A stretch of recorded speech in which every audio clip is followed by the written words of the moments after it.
Olha, para você que acompanha este jornal da Record News em multiplataforma, tenho lembrado que o começo do ano de 2019 tem um fator importante, porque tem uma troca de governo.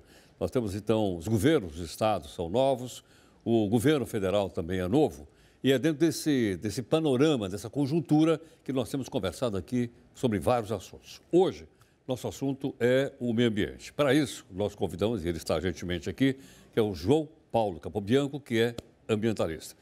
João Paulo, muito obrigado por atender aqui o Jornal da Record News.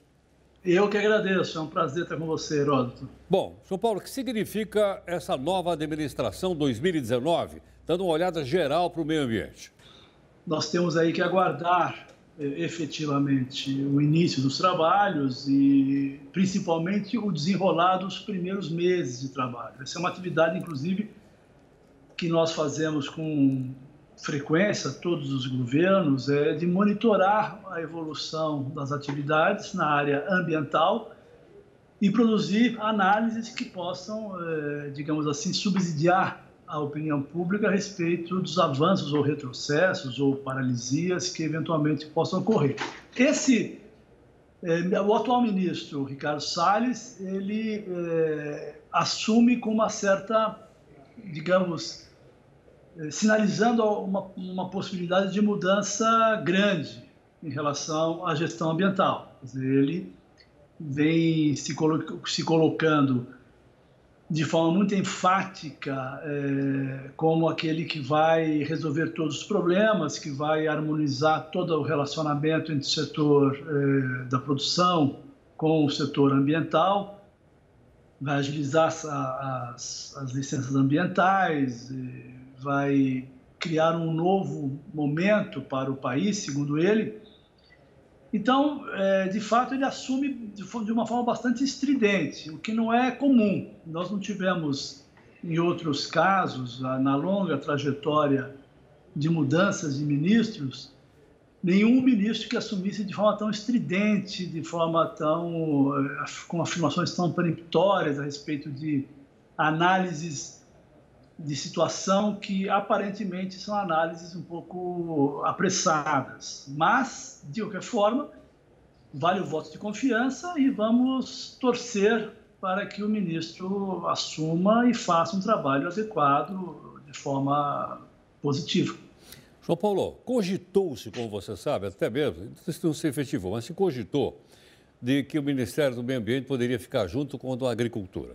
Aí eu te pergunto o seguinte, em alguns setores da economia se fala em compliance, das empresas estarem comprometidas, então, com aquilo que é correto e aquilo que é bom. Você acha que o compliance já chegou no agronegócio para ele poder conviver com o meio ambiente?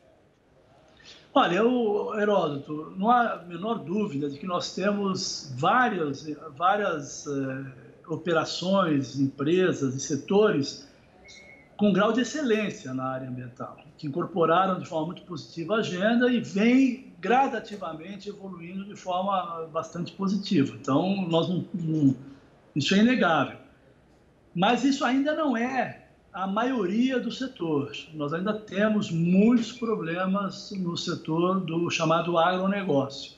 Nós ainda temos um quadro de desmatamento muito elevado, nós temos problemas de uso inadequado de recursos hídricos, nós temos o problema de excesso de contaminação por produtos agrotóxicos e outros produtos que eles chamam de forma mais genérica de defensivos agrícolas. Então, não é uma agenda simples, ainda há um caminho grande a percorrer, o setor está avançando, nós temos várias áreas que já avançaram muito, como, por exemplo, a área da silvicultura.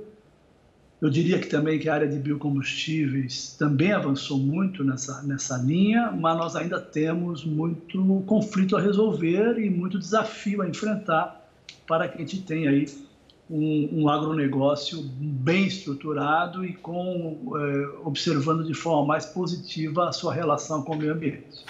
João Paulo, tem ouvido aí vários líderes da área de agronegócio dizendo que eles não precisam de nem mais um hectare para produzir mais do que eles estão produzindo, que o que tem é mais do que suficiente. E, no entanto, a gente continua dizendo e continua noticiando que as derrubadas continuam.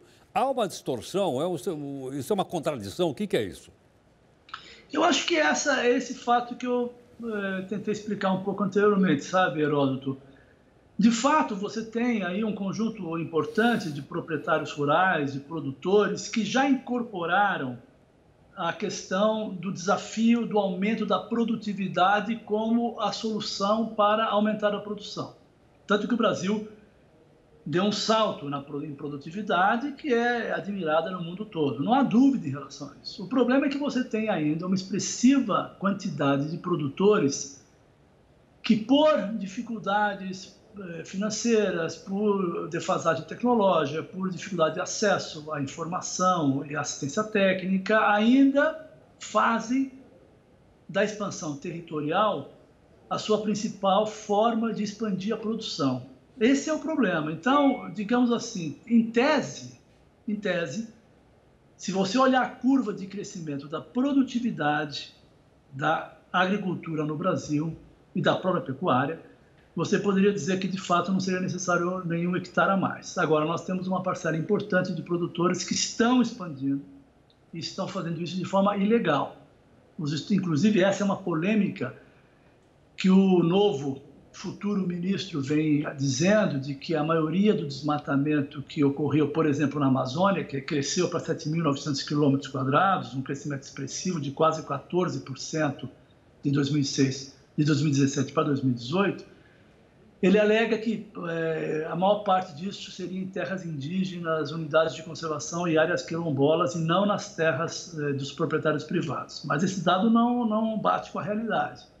Na realidade, a maior parte dos dados, basta fazer o cruzamento com os territórios indígenas, áreas quilombolas e unidades de conservação, e verifica-se que a maior parte ocorreu, sem dúvida nenhuma, pelos números, os números mostram, em propriedades privadas. E mais do que isso, os dados mostram também que a maior parte desse desmatamento não foi autorizado, portanto é ilegal. Independentemente do eventual direito do proprietário de desmatar uma área da sua propriedade, ele é obrigado a fazer isso após obter uma licença, uma autorização de desmatamento.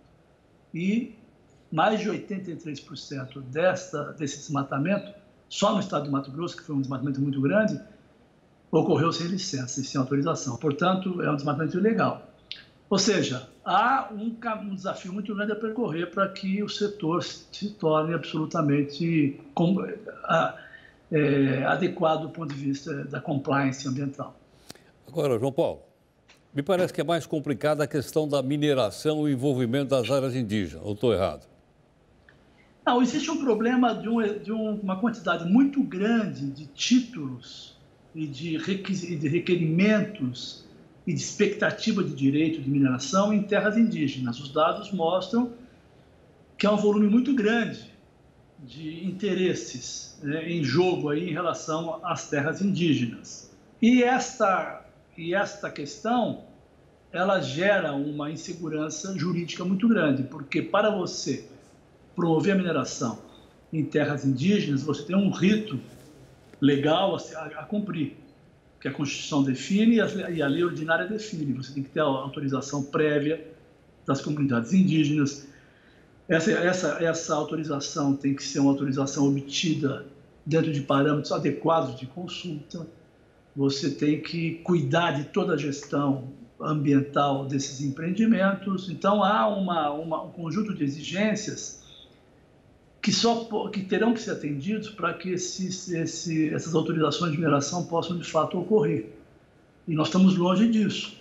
Então, eu diria que este é um conflito latente e que, em alguns casos, acaba caindo na mineração ilegal, que é o garimpo, que vem gerando problemas dramáticos aí em muitas terras indígenas, com danos ambientais muito sérios e danos à saúde das populações indígenas, seja por contaminação, seja pela degradação dos cursos d'água, seja pelas doenças que são trazidas por garimpeiros que invadem esses territórios. Bom, Paulo, me parece que essas terras indígenas estão sob a égide do governo federal, não dos índios propriamente dito. Não são os índios que gerem essas reservas, são agentes federais.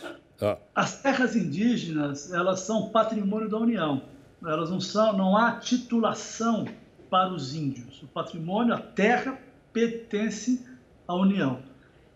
Inclusive, isso aí põe por terra essa história da internacionalização, que os índios poderiam transformar, declarar essas terras como territórios independentes, toda essa paranoia em relação à internacionalização da Amazônia. Isso não tem o menor sentido, porque as terras são terras públicas, inscritas como patrimônio da União, pertence ao Estado brasileiro. Agora, os índios têm usufruto sobre essas terras. E esse usufruto é exercido de forma a que eles possam ter uma vida adequada, reproduzir as suas tradições culturais, mas existem, evidentemente, restrições ao uso e ao desmatamento. Então, há um usufruto concedido e esse usufruto deve ser exercido de acordo com as suas tradições culturais, em respeito às suas tradições culturais, mas observando a necessidade da conservação. Agora, na sua opinião, 2019 vai ser maior ou menor a pressão internacional para que essas questões do meio ambiente sejam melhor administradas pelos governos, não só do Brasil, de governos dos países do mundo afora? Olha, Heródoto, a questão ambiental, ela se tornou uma questão internacional. Todo cidadão hoje, no mundo todo, é preocupado com a gestão ambiental, nos seus países e nos demais países. Existe aí uma retórica de que os países da Europa, dos Estados Unidos mataram tudo e agora querem impor a países como o Brasil uma conservação que eles não realizaram. Isso não procede. Se você analisar os dados, você vai verificar que a evolução da conservação no mundo todo, no mundo desenvolvido, nos países mais desenvolvidos, tem crescido, inclusive com o crescimento de áreas de floresta. É verdade que houve muito desmatamento no passado, mas esse desmatamento, a maior parte deles, ocorreu em períodos em que não se tinha noção das consequências extremamente danosas da degradação ambiental. Isso é um processo de conscientização relativamente recente. Se nós pensarmos que o pensamento ambientalista mais organizado é da década de 70, portanto é muito novo. Isso gerou mudanças no mundo todo. E o cidadão, seja brasileiro, seja europeu, seja norte-americano, seja chinês, seja japonês, o cidadão adquiriu uma consciência e cobra dos seus governantes e de outros governantes que haja uma ação responsável. Portanto, eu acredito que é inexorável o crescimento da pressão. A pressão para que todos os países tenham um comportamento mais adequado, inclusive uma pressão que é muito efetiva, que é o boicote a produtos. O Brasil ele tem conquistado o mercado internacional, ele, assim como qualquer outro país, corre o risco de ver fechar espaço para a venda de seus produtos, caso tenha uma agenda que leva à degradação e que esses produtos, sejam agropecuários, sejam produtos da indústria, que cheguem em outros países, venham com um passivo de degradação muito forte, certamente haverá boicote, haverá sanções. Então, haverá pressão, a pressão crescerá e nós temos que nos adaptar a isso. João Paulo, muito obrigado pela gentileza por atender aqui o Jornal da Record News. Não, foi um grande prazer, estou sempre à disposição e parabéns pelo seu trabalho aí na Record. Obrigado.